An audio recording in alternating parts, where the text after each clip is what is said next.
So what we're going to be doing today is making some black powder. Here's what you need to know for this. So those top three there, that's the ratio that you're going to want to use. And then these is a little bit of a cheat sheet for me that I made. I'm going to split that up into making 1/10 of a pound. And I'll just use that. I make about 1/2 of 1/10 of a pound with this normally. That way I can split it up evenly between the tumblers.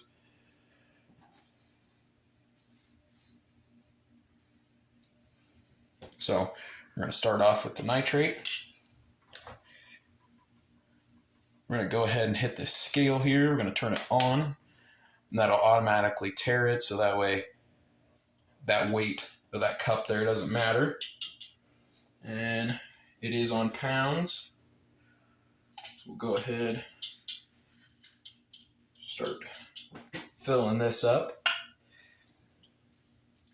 And I don't know if you can see it there, but past that first 0 there is a decimal.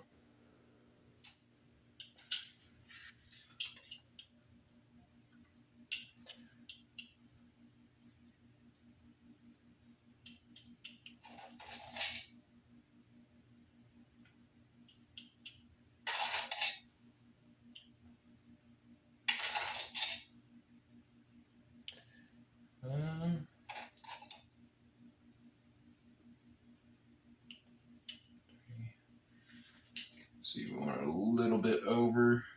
Oh.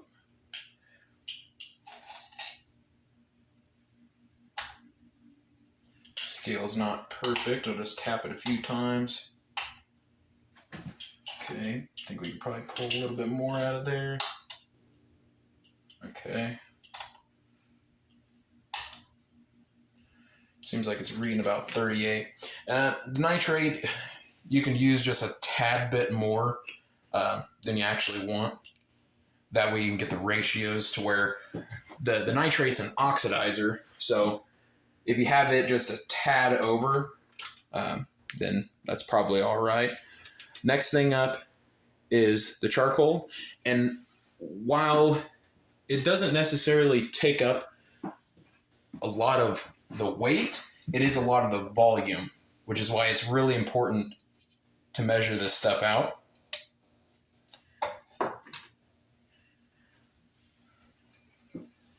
By weight. This stuff's also very dusty. And for this, our mark is going to be 7.5. So as you can see, we got a lot of way to go.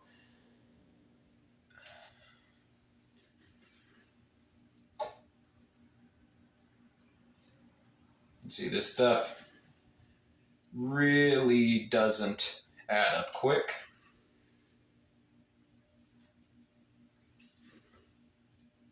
And this stuff's really dusty. It probably couldn't hurt to use a mask. Okay, looks like my scale's cooperating with me fairly good, so I'm going to have to restart that.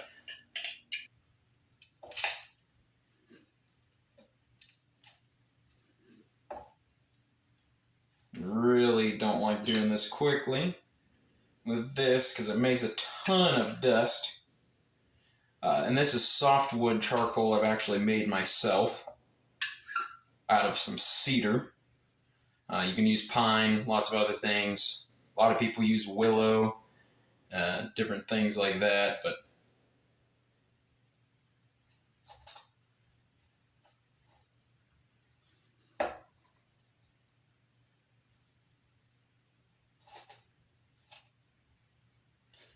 again, the goal is 7.5 here. Let me see. 7.72 roughly.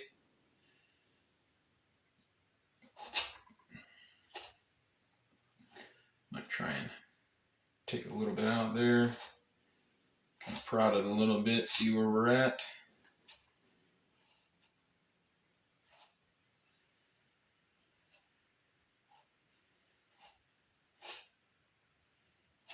Okay. Keeps jump between 7.4 and 7.8, so that's roughly around the area for that we're going to want. So that's done for the charcoal.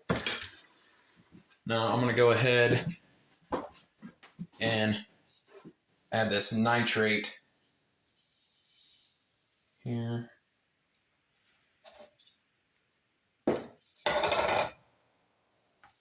It's a 0. I gotta clean off my utensil.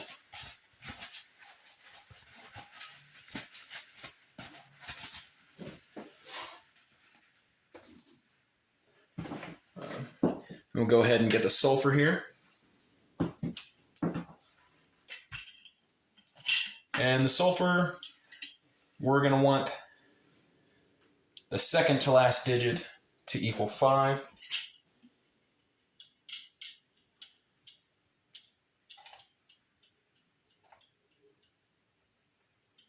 And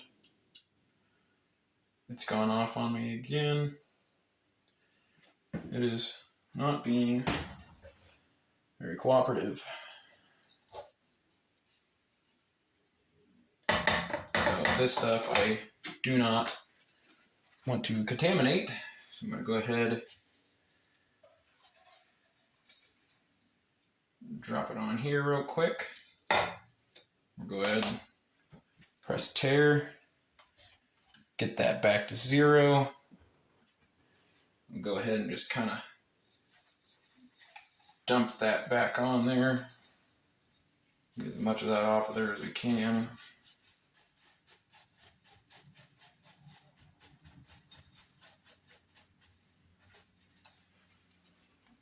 Okay, I'm just going to try and pry that. And like I said, that second number, I'm going to want to be 5.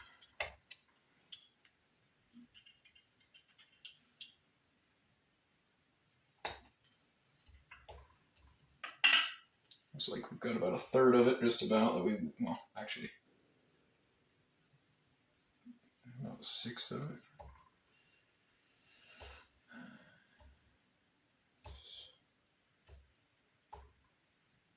Almost. Just need to sprinkle.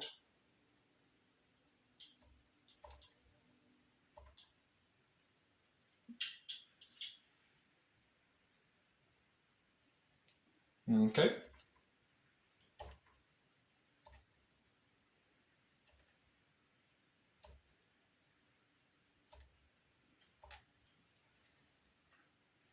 So it looks like we're leaning a little bit more towards the 48 part of the accuracy. There we go. All right, that's pretty consistently on 5 there. Go ahead and close up this sulfur.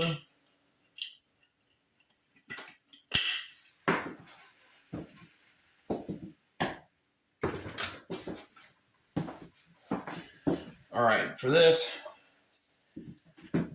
you can tumble them separately or however you'd like, however makes you feel better. I'm just going to tumble them together. It's in a rubber tumbler, and on top of that, I'm using lead media. There are lead balls in there. So there's no reason why this should set off any reaction, because nothing in there should be conductive.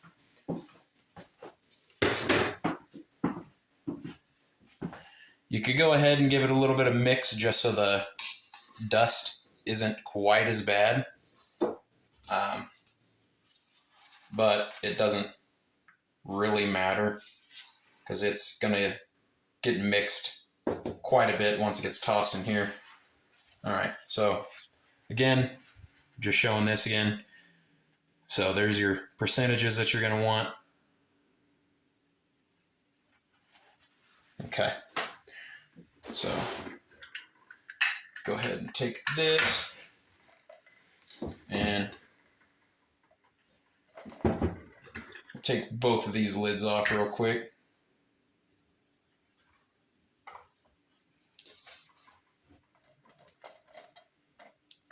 So just one, and we'll take the other one. One. And we'll just keep going back and forth till we got her done.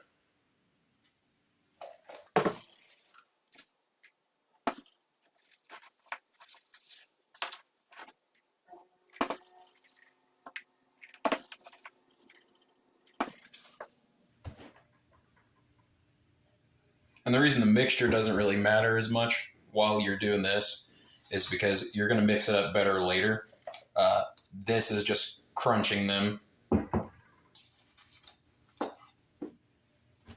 So this is getting all the stuff into a really fine powder that's not already down to a fine powder. Which is why it doesn't matter that this isn't mixed up entirely. It's going to do plenty of mixing in here. And then you'll mix both of the batches together after it's all said and done. That way you have accurate measurement. You don't want to keep them separated before you start turning them into pucks.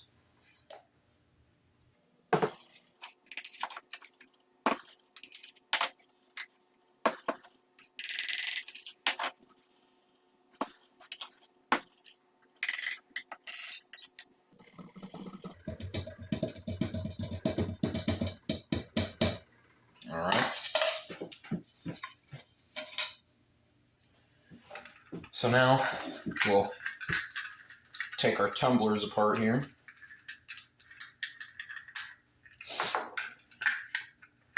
I keep them together for storage like that. And you're going to want to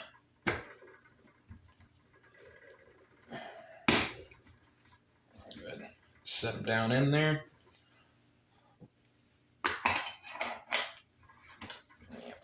Put the lid on with the little washer, and we'll screw that nut down on tight. I like them about as tight as they can turn the barrel, that way you're not just going absolutely nuts with it. We're going to take this one, do the same thing.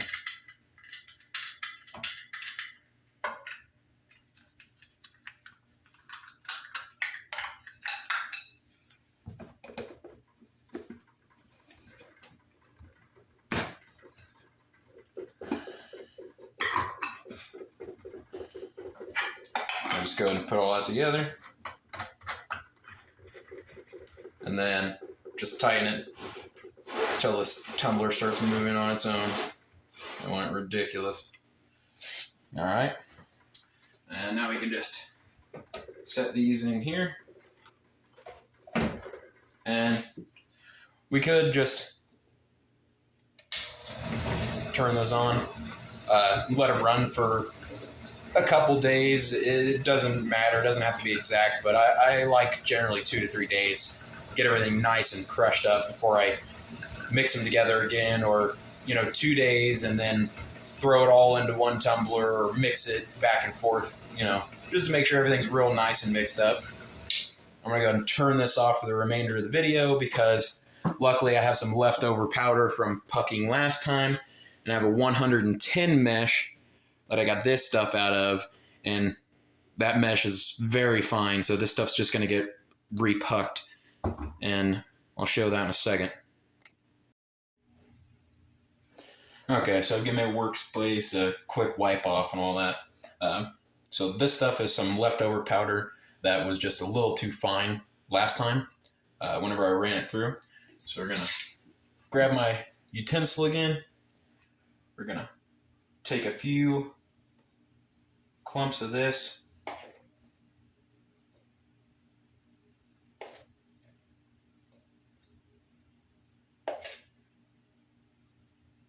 Okay.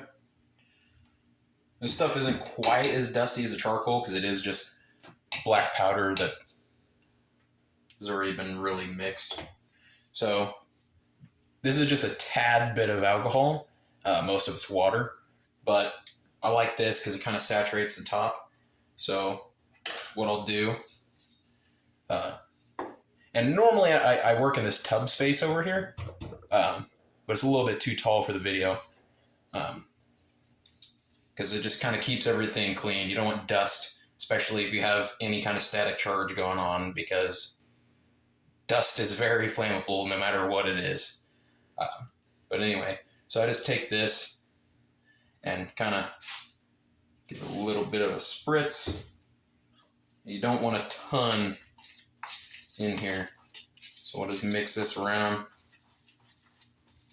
And you'll know once you start getting the right kind of consistency, because they'll start forming little balls of black powder in here, and it won't be so dusty either.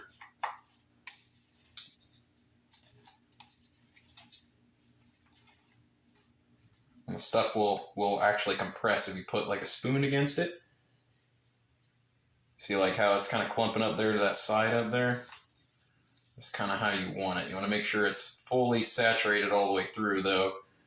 You want to make sure that, see, it just breaks apart. That's not what you want. Okay, so some of that moisture is still kind of hanging out in other places. You just keep gently stirring it. You don't want this place everywhere, because this stuff is very flammable. It's already mixed. So this stuff alone, as fine as it is, it's very flammable.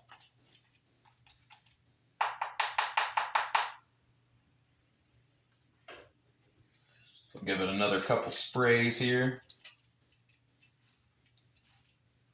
You want to be real careful with the water. I mean, a lot of people think I probably oversaturate it, that I actually work on black powder, make their own. So it's kind of one of those things you just got to play with and get it good. Okay, see how it's starting to form little balls? You can kind of see them as you're moving around. They're just little clumps of black powder instead of, get all this stuff off the edges too, because that stuff has moisture in it. That's why it's sticking. It's a lovely noise, I know.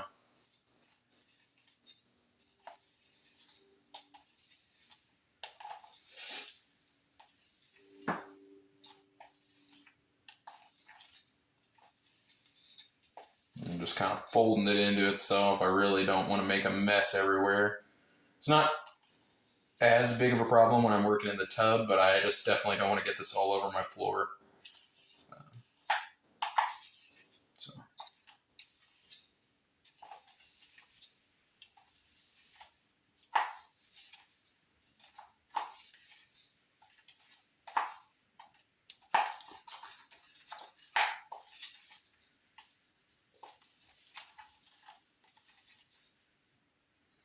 Okay, we'll kind of bring some of this stuff over to the side here. You notice whenever I shake, you kind of can still see where that spoon indent was there. So, and all this stuff's clumping up. That's good. Let's see if I can get the rest of it to do it. I can get it mostly just to stay. And you just got those few that I haven't compressed staying in one spot. That's what you want. You want this stuff to do that, so whenever you actually compress it, it sticks together and it bonds. Okay. So what we're going to do now is just take this, and I have a top on this because it's just I think it's aluminum. I'm not sure. It says it's stainless steel, but it's just a dab press. If you don't know what that is, look it up. But I just bought it for black powder. I'm going to take one small scoop here.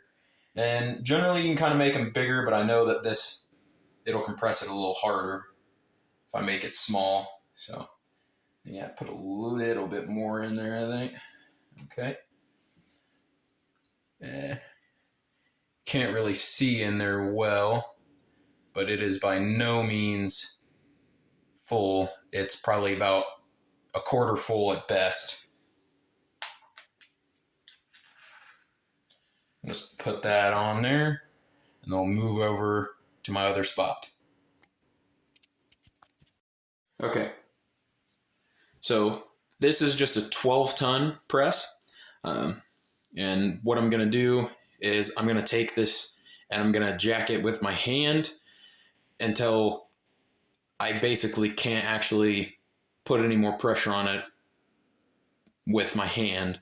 I'm not going to use my actual little lever over here.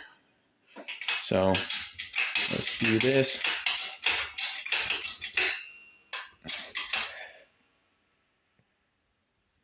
Okay, I'll leave that there for just a second. you want it to sit for a little while because you want it to have some decent pressure on there. You can compress it a lot harder than that. It's just, I'm afraid that the structural integrity of this little press here, it's not too great. Not the jack, but the thing I'm actually using as a die, or whatever you want to call it, to press the powder. I've actually had a swell on the other side, which is why I use that side as the top now. So I don't press it all the way tight. Otherwise it's insane to get out of there, and it damages the actual die. So it's been a little bit. Go ahead and I'll try to crank it down just a little more. Okay. And you can tell after it's set there for a minute that it's kind of settled and there's a little bit of pressure relief.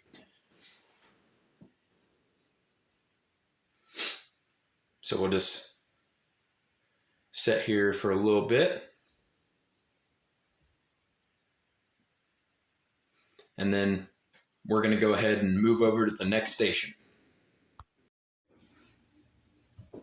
All right, so here I've jerry-rigged a little bit of a lighting setup. I'm going to go ahead and take this out of the press over here.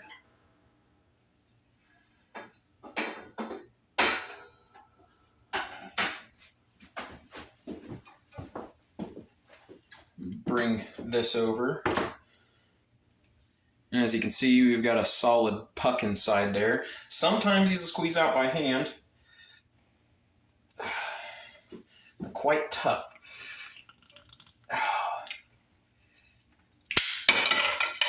All right, and you heard that. That is fairly solid. We've just got this little puck here. All right. Now, a lot of people, they'll leave this for a few days to dry. Some people go crazy and just leave them out in the garage or wherever they're working. And they just leave them for extended amounts of time. They will be very hard. This stuff should be like almost like ceramic if you do it. So we're going to go ahead and just bust this up a little bit because it is just fresh. This stuff is going to be very brittle and it's going to just turn into dust. But for the sake of the video, so we're just going to toss that in there. Okay. And then what I do is I have this stack here, and these are 3 different mesh sizes. So we got 10 mesh here, and then we got our 20, and then we're going to want our 30. Something like that. And then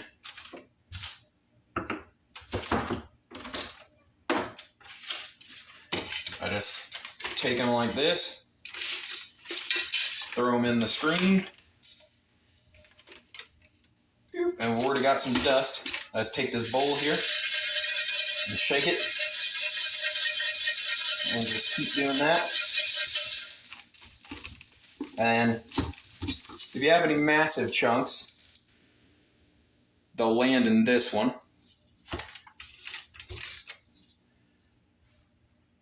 These are a little bit nicer grains, a little bit smaller.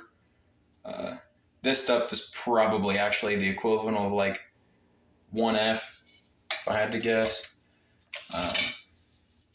And this stuff here is probably 2 to 3F, and it's a lot smaller.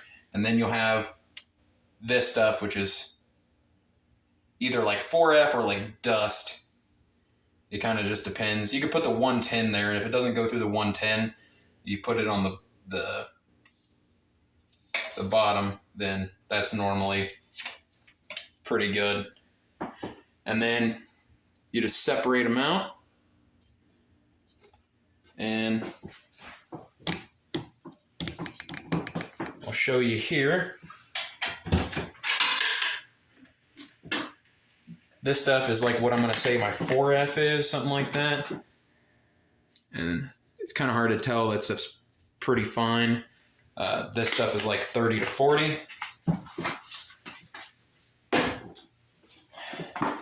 This stuff I have labeled like 20 to 30. That stuff's a little bit bigger, but I'd say you could probably still even use that in a pistol. And this stuff is what I would like use in like a big old flintlock, you know, smooth bore or something. It's pretty big, but this stuff is 10 to 20 mesh. And I also would suggest a box, something like this, wooden. You can just latch it up. All right. I think that about does it for the video. Thanks for watching.